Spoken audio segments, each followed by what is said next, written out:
വിളക്ക് കത്തിച്ച് പറയിൻ കീഴിലല്ല, തണ്ടിന്മേലത്രേ വെക്കുന്നത്. അപ്പോൾ അത് വീട്ടിലുള്ള എല്ലാവർക്കും പ്രകാശിക്കുന്നു. നിങ്ങൾ ലോകത്തിൻ്റെ വെളിച്ചം ആകുന്നു. മലമേൽ ഇരിക്കുന്ന പട്ടണം മറഞ്ഞിരിക്കുവാൻ പാടില്ല. മത്തായി 5-ാം അധ്യായം 14-15 വാക്യങ്ങൾ. വിളക്ക് കത്തിച്ച് പറയിൻ കീഴിലല്ല വയ്ക്കുന്നത്, തണ്ടിന്മേൽ ഉയർത്തി വയ്ക്കുമ്പോൾ ചുറ്റുപാടുമുള്ള എല്ലാവർക്കും അതിൻ്റെ പ്രകാശം ലഭിക്കുകയാണ്.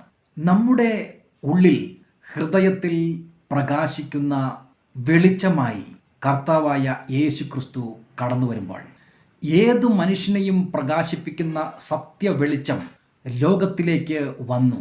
അത് കർത്താവായ യേശുവാണ്. ആ യേശു നിന്റെ ഉള്ളിൽ വന്നു കഴിയുമ്പോൾ പിന്നെ നീ മറഞ്ഞിരിക്കേണ്ടവനല്ല. നീയായിട്ട് പോയി പ്രകാശം കൊടുക്കേണ്ട ആവശ്യമില്ല. നിന്നിൽ ഉള്ള കർത്താവായ യേശു അത് തണ്ടിന്മേൽ വിളക്ക് വെച്ചതുപോലെ നീ ആയിരിക്കുന്ന ഇടത്തെല്ലാം നിന്നെ പ്രകാശിപ്പിക്കും. നിങ്ങൾ ലോകത്തിൻ്റെ വെളിച്ചം ആകുന്നു. മലമേൽ ഒരു പട്ടണം ഉണ്ടെങ്കിൽ ആ പട്ടണത്തിൽ എല്ലാ വീടുകളിലും വെളിച്ചം പ്രകാശിക്കുമ്പോൾ താഴ്വാരത്തിലൂടെ യാത്ര ചെയ്യുന്നവർക്ക് മലമുകളിലെ ആ പട്ടണം ഒന്നിച്ച് ജ്വലിച്ച് തിളങ്ങുന്നതായി കാണാൻ കഴിയുന്നത് പോലെ കർത്താവായ യേശു ക്രിസ്തു നിന്റെ ഉള്ളിൽ വന്നു കഴിയുമ്പോൾ നിന്നെ ചുറ്റുമുള്ളവരുടെ ഇടയിൽ വ്യത്യസ്തനാക്കുന്ന ഒരു വെളിച്ചം, നിന്നിലുള്ള ദൈവ സാന്നിധ്യം, അത് മറ്റുള്ളവരുടെ ഇടയിൽ കൂട്ടത്തിൽ നിന്നെ വ്യത്യസ്തനാക്കുക തന്നെ ചെയ്യും. നീ പറയുന്ന അഭിപ്രായം വ്യത്യാസമുള്ളതായിരിക്കും. നിനക്ക് മുൻപോട്ട് വയ്ക്കാൻ കഴിയുന്ന നിർദ്ദേശം അത് ദൈവത്തിൻ്റെ ജ്ഞാനത്തിൽ ആധാരമായുള്ളതായിരിക്കും.